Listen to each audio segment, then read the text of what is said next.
आज की कहानी है संपत्ति के लिए साजिश। ये कहानी तब की है जब मैं थाना मठ ज़िला कुशाब में थाना प्रभारी था। सुबह मैं अपने एएसआई कुरैशी के से एक केस के बारे में चर्चा कर रहा था। तभी एक कांस्टेबल ने आकर बताया कि गांव रोड़ा मको का नंबरदार कुछ लोगों के साथ आया है और मुझसे मिलना चाहता है। मैं नंबरदार को जानता था। मैंने कांस्टेबल से कहा कि उनके लिए ठंडे शरबत का इंतज़ाम करें और उन्हें आराम से बिठाएं, मैं आता हूँ। शरबत को इसलिए कहा था क्योंकि वे करीब 20 कोस से ऊँटों की सवारी करके आए थे। कुछ देर बाद मैंने नंबरदार गुलाम मोहम्मद से आने का कारण पूछा तो उसने कहा कि वे एक रिपोर्ट लिखवाने आया है। मैंने उनसे ज़बानी बताने को कहा तो उन्होंने जो बताया वो काफ़ी रोचक और अनोखी घटना थी। उनके साथ एक 60 साल का आदमी बख्शो था जिसकी ओर से यह रिपोर्ट लिखी जानी थी। बख्शो डेरा गांजा का बड़ा जमींदार था। उसके पास काफी जमीन जायदाद थी। उसका एक बेटा गुल नवाज था जो विवाहित था। उसकी पत्नी गर्भवती थी। 2 महीने पहले उसका बेटा घर से ऊंट खरीदने के लिए निकला तो लौटकर आया ही नहीं। थाने में उसकी गुमशुदगी दर्ज कराई और अपने स्तर से भी काफी तलाश की, लेकिन वह नहीं मिला। बख्शो के छोटे भाई के 5 बेटे थे तो उसकी जमीन पर नजर रखे हुए थे। वे तरह तरह के बहाने बनाकर उसकी जायदाद पर कब्जा करने की फिराक में थे। उनसे बख्शो के बेटे गुलनवाज को भी जान का खतरा था। शक था कि उन्हीं लोगों ने गुलनवाज को गायब किया है। पूरी बिरादरी में उनका दबदबा था। उनके मुकाबले बख्शो और उसकी पत्नी की कोई हैसियत नहीं थी। ये 2 महीने पहले की घटना थी जो उसने मुझे सुनाई थी। उस समय थाने का इंचार्ज दूसरा थानेदार था। बख्शो ने मुझे जो कहानी सुनाई उसे सुनकर मैं हैरान रह गया। उसने बताया कि 2-3 दिन पहले उसकी बहू को प्रसव का दर्द हुआ तो उसकी पत्नी ने गांव की दाई को बुलवाया। बख्शो के भाई की बेटियां और उसके बेटों की पत्नियां भी आईं। उन्होंने किसी बहाने से बख्शो की पत्नी को बाहर बैठने के लिए कहा। कुछ देर बाद कमरे से रोने की आवाज़ें आने लगी। पता चला कि बच्चा पैदा होने में बख्शो की बहू और बच्चा मर गया है। वे देहाती लोग थे। किसी ने इस बात पर ध्यान नहीं दिया कि प्रसव में बच्चे की मां कैसे मर गई। उनके इलाके में अक्सर ऐसे केस होते रहते थे। उस जमाने में शहरों जैसी सहूलियतें नहीं थी। पूरा इलाका रेगिस्तानी था। मरने वाली के कफन दफन का इंतजाम किया गया। जनाजा कब्रिस्तान ले गए। जब मृतका को कब्र में उतारा जाने लगा तो अचानक मृतका ने कब्र में उतारने वाले आदमी की बाजू बड़ी मजबूती से पकड़ ली। वह आदमी डर गया और चीखने लगा कि मुर्दे ने उसकी बाजू पकड़ ली है। ये देखकर जनाजे में आए लोग डर गए। जिस आदमी का बाजू पकड़ा था वह डर के मारे बेहोश होकर गिर गया। इतनी देर में मुर्दा औरत उठकर बैठ गई। सब लोगों की चीखें निकल गईं। उन्होंने अपने जीवन में कभी मुर्दे को जिंदा होते नहीं देखा था। बख्शो की बहू ने कहा कि वह मरी नहीं थी बल्कि बेहोश हो गई थी। बहू ने अपने गुरु एक मौलाना को बुलाया। वह काफी दिलेर था। वह उसके पास गया तो औरत ने बताया कि उसका बच्चा गेहूं रखने वाले भड़ोले में पड़ा है। यह कहकर उसने मौलाना का हाथ पकड़ा और कफन ओढ़े ही मौलाना के साथ चल दी। बाकी सब लोग उसके पीछे पीछे हो लिए। जो भी ये देखता हैरान रह जाता। घर पहुंचकर भड़ोले में देखा तो गेहूं पर लेटा बच्चा अंगूठा मुंह में लिए चूस रहा था। माँ ने झपट कर बच्चे को सीने से लगाया और दूध पिलाया। इस तरह बख्शो का पोता मौत के मुंह से निकल आया और उसकी बहू भी मरकर जिंदा हो गई। बख्शो ने बताया कि उसकी बहू नूरा ने उसे बताया था कि उसे उमरा और भाग भरी ने जान से मारने की कोशिश की थी। बख्शो अपनी बहू और पोते को मौलाना की हिफाजत में देकर नंबरदार के साथ रिपोर्ट लिखवाने आया था। उसने ये भी कहा कि उसके बेटे गुलनवाज को भी बरामद कराया जाए। मैंने धारा 307 के तहत मुकदमा दर्ज कर लिया और गुलनवाज के गुम होने की सूचना सभी थानों को भेज दी। साथ ही उसी समय बख्शों के गांव डेरा गांजा स्थित घटनास्थल पर जाने का इरादा भी किया। एएसआई और कुछ कांस्टेबलों को लेकर मैं ऊँटों पर सवार होकर डेरा गांजा रवाना हो गया। ये ऊँट हमें सरकार की ओर से इसीलिए मिले थे क्योंकि वह एरिया रेगिस्तानी था। ऊँटों के रखवाले भी हमें मिले थे जिन्हें सरकार से तनख्वाह मिलती थी। डेरा गांजा पहुंचकर हमने जांच शुरू की। सबसे पहले मैंने नूरा को बुलाया और उससे बयान लिए। नूरा के बताए अनुसार बच्चा होने का समय आया तो उसके सास ससुर ने गांव से दाई रोशी को बुलाया। वह अपने काम में बहुत होशियार थी। रोशी बीबी के साथ बख्शों की भतीजियां उमरा और भाग भरी भी कमरे में आ गई। रोशी ने अपना काम शुरू किया, लेकिन उसे लगा कि उमरा और भाग भरी उसके काम में रुकावट डालने की कोशिश के साथ साथ एक दूसरे के कान में कुछ कानाफूसी भी कर रही हैं। बच्चे के पैदा होते ही नूरा की नाक पर एक कपड़ा रख दिया गया। उस कपड़े से अजीब सी गंध आ रही थी। नूरा धीरे धीरे बेहोश होने लगी। वह पूरी तरह से बेहोश तो नहीं हुई थी, लेकिन वह कुछ बोल नहीं सकती थी। उसे ऐसा लग रहा था जैसे सपना देख रही हो। उसे ऐसी आवाजें सुनाई दे रही थी जैसे कोई कह रहा हो कि माँ के साथ बच्चे को भी मार दो। असली झगड़े की जड़ यही बच्चा है। यह मर गया तो बख्शो लावारिस हो जाएगा।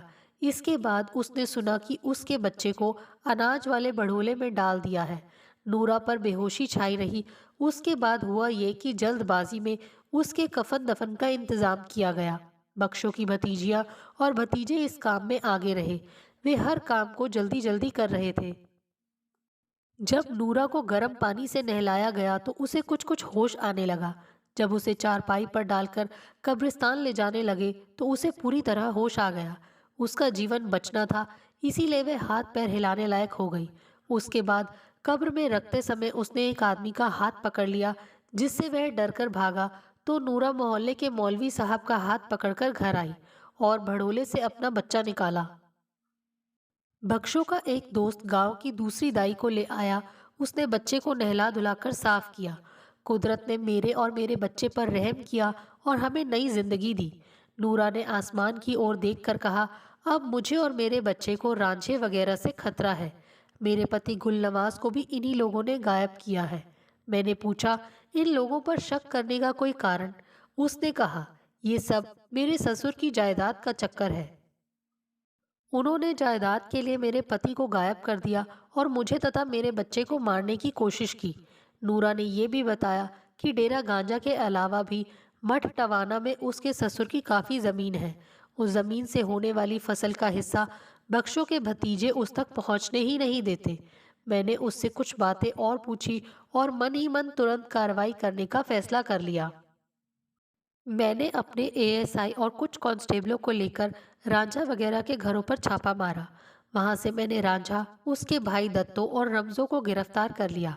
उनके दो भाई घर पर नहीं थे। उनके घर की तलाशी ली तो दो बर्छियां और कुल्हाड़ी बरामद हुई।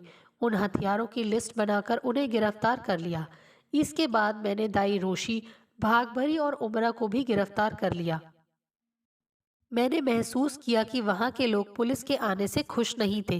वे पुलिस को किसी तरह का सहयोग करने को तैयार नहीं थे। मैंने मस्जिद के लाउडस्पीकर से गांव में ऐलान करा दिया कि गांव के लोग इस केस में पुलिस का सहयोग करें और कोई भी बात न छिपाएं।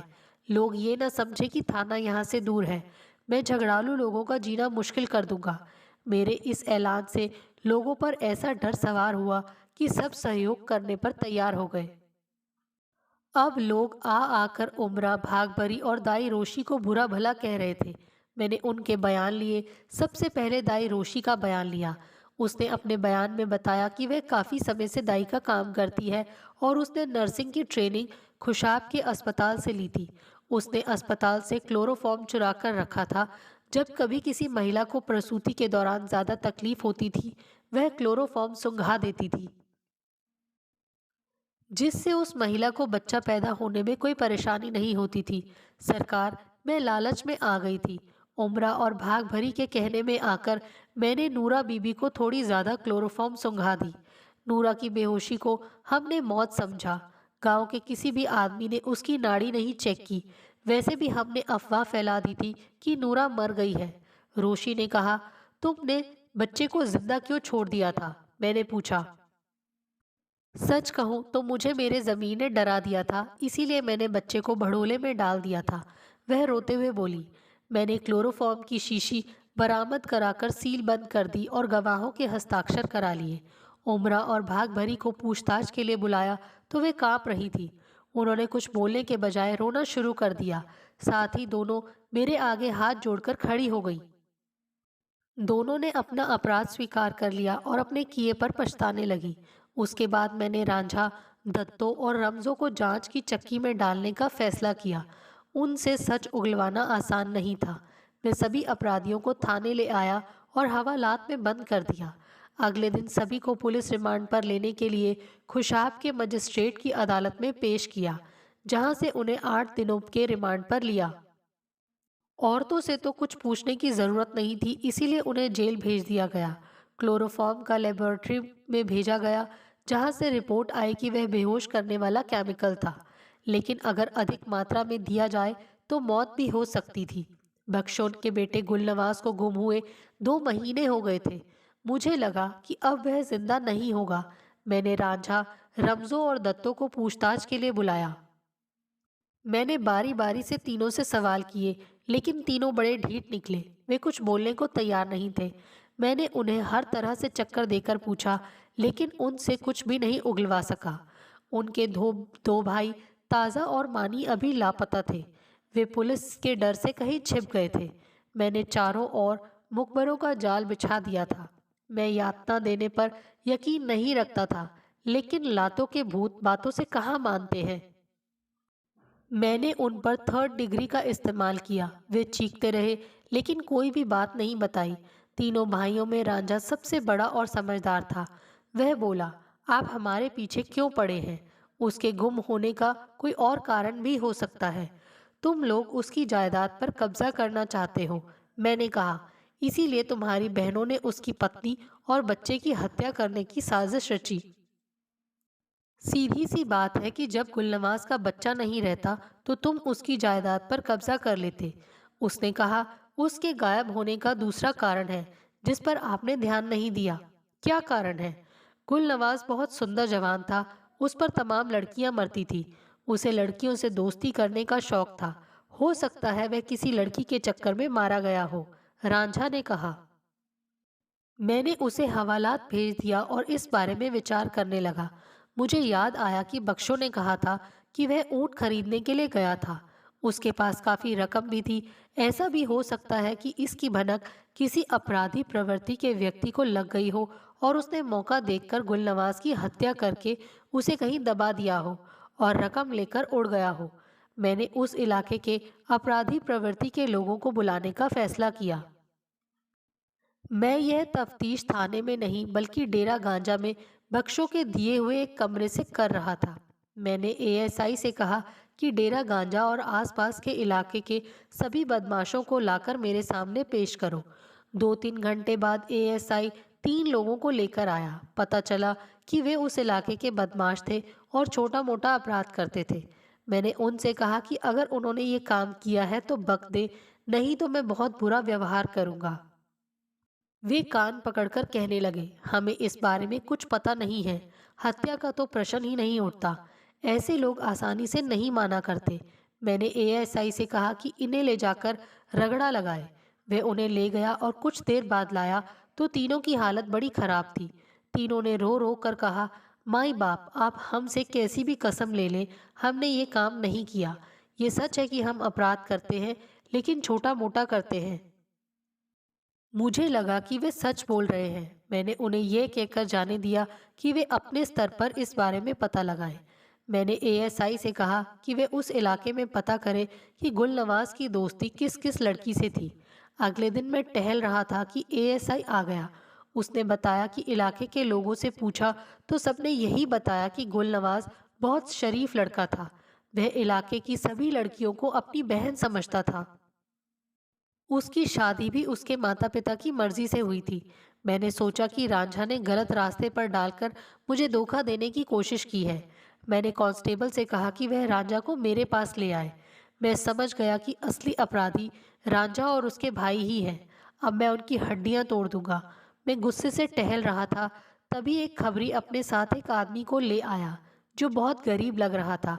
उसने जो कुछ बताया उससे मुझे लगा कि सारी समस्या ही सुलझ गई है।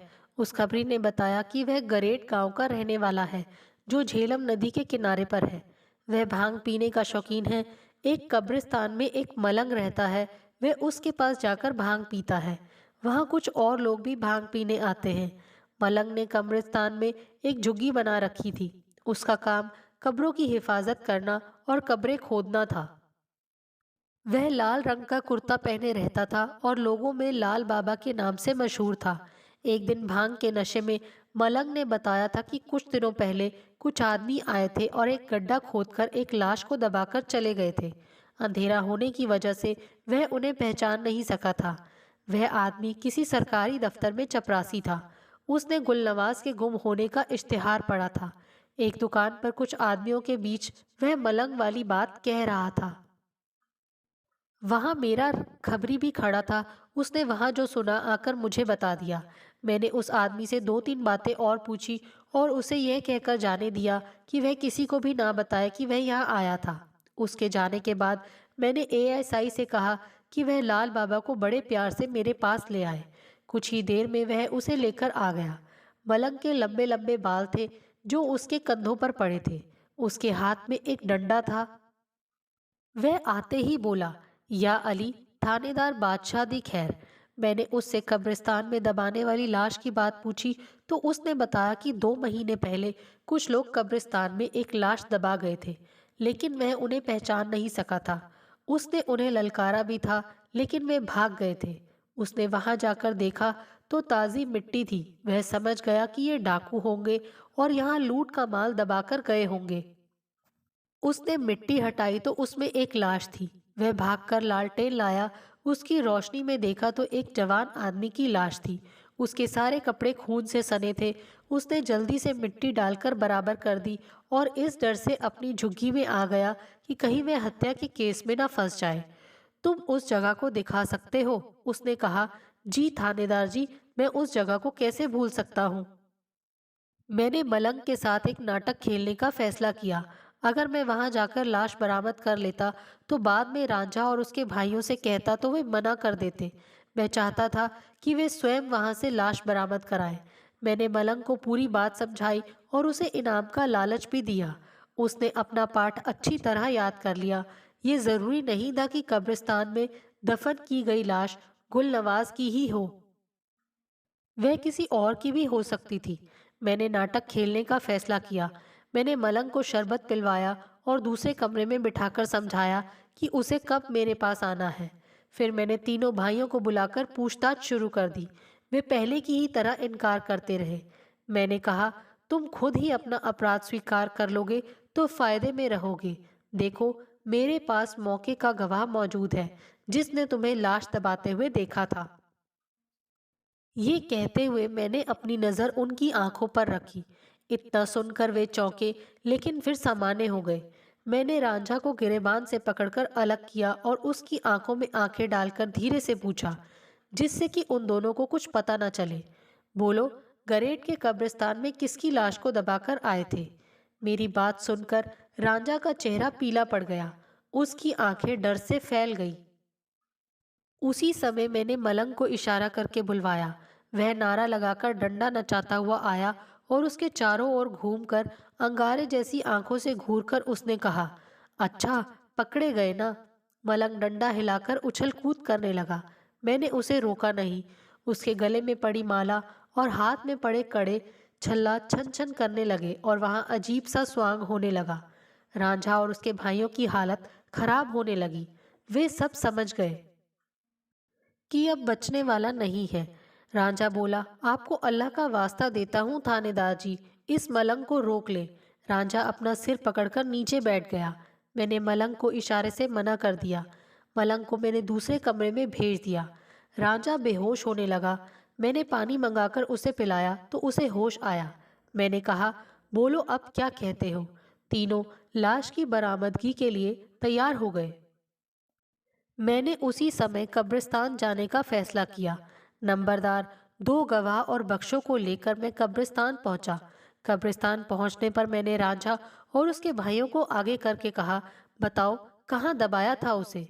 वे आगे आए और वह जगह बताई। उस जगह को खोदा गया तो वहां से सड़ी गली लाश निकली। बख्शों को बुलाकर शिनाख्त कराई। उसके पांव कांप रहे थे। उसका इकलौता बेटा था, उसी को मार दिया गया था। ऐसे में एक बाप की क्या हालत हो सकती थी, ये वही जान सकता था। लाश के हाथ में कड़ा था, गले में कंठियों की मोटी माला थी। मैंने ये सब निकलवा कर रखवा दिए। बूढ़ा बाप अपने बेटे की लाश देखकर चीख चीख कर रो पड़ा। मैंने कागज तैयार करके गवाहों के हस्ताक्षर करवाए और लाश को पोस्टमार्टम के लिए भेज दिया। फिर अपराधियों को लेकर थाने आ गया। मैंने तीनों के बयान लिए, जिसमें रांझे का बयान इस तरह था कि गुलनवाज और रांझा के बाप सगे भाई थे। गुलनवाज का बाप छोटा और रांझा का बाप बड़ा था। बड़े भाई के 5 बेटे और 2 बेटियां थीं, जबकि छोटे भाई बख्शो के केवल एक ही बेटा था। रांझा का बाप 2 साल पहले मर गया था। वह बहुत व्यभिचारी था, पैसा पानी की तरह खर्च करता था। उसने अपनी सारी जमीन अय्याशी पर खर्च कर दी थी। अब उसकी नज़र अपने भाई बख्शो की जमीन पर थी। तब तक उसके कोई संतान नहीं थी। फिर उसके एक बेटा हुआ जो उसकी जायदाद का वारिस बना। रांझा के बाप ने अपने बेटों के सामने कई बार यह बात कही थी कि अगर बख्शो के बेटे ना होता तो हम उसकी जायदाद पर कब्जा कर लेते। यह बात रांझा और उसके भाइयों के दिमाग में बैठ गई थी। बाप के मरने के बाद उन्होंने बहाने से बख्शो की कुछ जमीन पर कब्जा भी कर लिया था। बख्शो शांति प्रिय था। उसने थोड़ी जमीन जाने का बुरा नहीं माना तो उन लोगों की हिम्मत बढ़ गई। अब उन्होंने बख्शो के बेटे गुलनवाज को रास्ते से हटाने की योजना बनानी शुरू कर दी। उसी योजना के तहत उन्होंने गुलनवाज से दोस्ती कर ली और मौके की ताक में रहने लगे। एक दिन उन्हें पता चला कि गुलनवाज ऊँट खरीदने जा रहा है। उन्होंने योजना बनाई कि अब उसे रास्ते से हटा दिया जाए। उन्होंने ये पता कर लिया कि वह किस रास्ते से जाएगा। वह एक वीरान इलाका था। शाम के समय अंधेरा छा जाता था। उन्होंने कब्जा गरेट से पहले गुलनवाज को पकड़ लिया। उनके पास कुल्हाड़ियां थी। उसके सिर पर कुल्हाड़ी का पहला वार रांझा ने किया। वह लड़खड़ाया तो दूसरे भाइयों ने उसकी गर्दन और कंधे पर कुल्हाड़ियों की बारिश कर दी। इतनी गंभीर घावों के कारण वह गिर पड़ा और मर गया।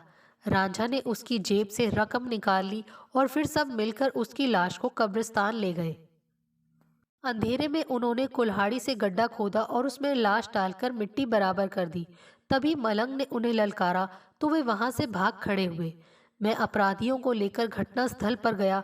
अब वहां ऐसा कोई निशान नहीं था जिससे ये पता चलता कि वहां किसी की हत्या की गई थी, क्योंकि एक तो 2 महीने हो गए थे और फिर बारिश भी कई बार हुई थी। इसीलिए खून वाली मिट्टी भी मुझे नहीं मिल सकी। पोस्टमार्टम रिपोर्ट आ गई, जिसमें उसकी मौत किसी तेज धार हथियार से की गई बताई गई थी। वह रिपोर्ट मैंने रख ली और लाश बख्शों के हवाले कर दी। रांझा के बाद मैंने रमजों और दत्तों के बयान लिए, जो रांझा के बयान की पुष्टि कर रहे थे। उनके बयान से ये भी पता चला कि इस घटना में 2 भाई मानी और ताज़ा भी शामिल थे, जो अमुक गांव में मिल सकते हैं। वहां वे अपने मित्र के घर ठहरे थे। मैंने एएसआई से कहा कि वे सादे कपड़ों में अपने साथ 2 कांस्टेबलों को लेकर वहां जाकर उनके मित्र के घर पर छापा मारे। शाम तक एएसआई उन दोनों भाइयों को भी लेकर आ गया। उनके बयान भी उनके भाइयों से मिलते जुलते थे। मैंने उन्हें घटनास्थल पर ले जाकर उनसे भी पहचान कराई। मैंने बहुत मेहनत से कागज तैयार करके मुकदमा अदालत में पेश कर दिया। मौके का गवाह मलंग था, जिसने अपना बयान बहुत अच्छी तरह से दिया। इस मुकदमे की चारों ओर चर्चा थी। अदालत ने पांचों भाइयों को मौत की सज़ा दी। उन्होंने आगे अपील की। उनके वकील ने बहुत अच्छी बहस की, जिससे उनकी मौत की सज़ा आजीवन कारावास में बदल गई। भाग भरी और उम्रा चूंकि पेशेवर हत्यारन नहीं थी, इसीलिए उन्हें 3-3 साल की सज़ा हुई। कहानी तो यहाँ खत्म हो गई, लेकिन एक रोचक बात सुनानी रह गई।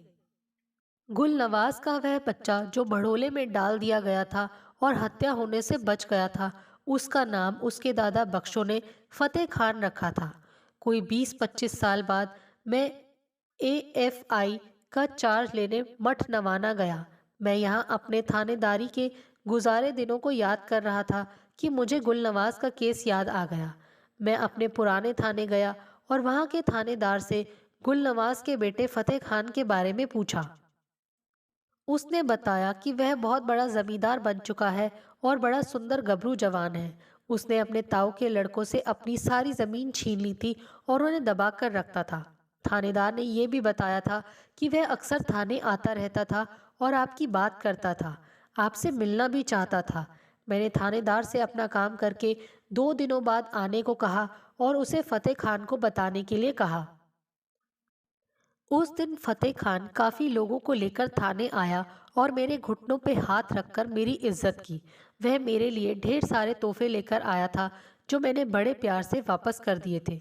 मुझे ये देखकर बहुत खुशी हुई थी कि भड़ोले से बच जाने वाला बच्चा आज कितना सुंदर जवान, बिल्कुल अपने बाप गुल नवाज की तरह लग रहा था।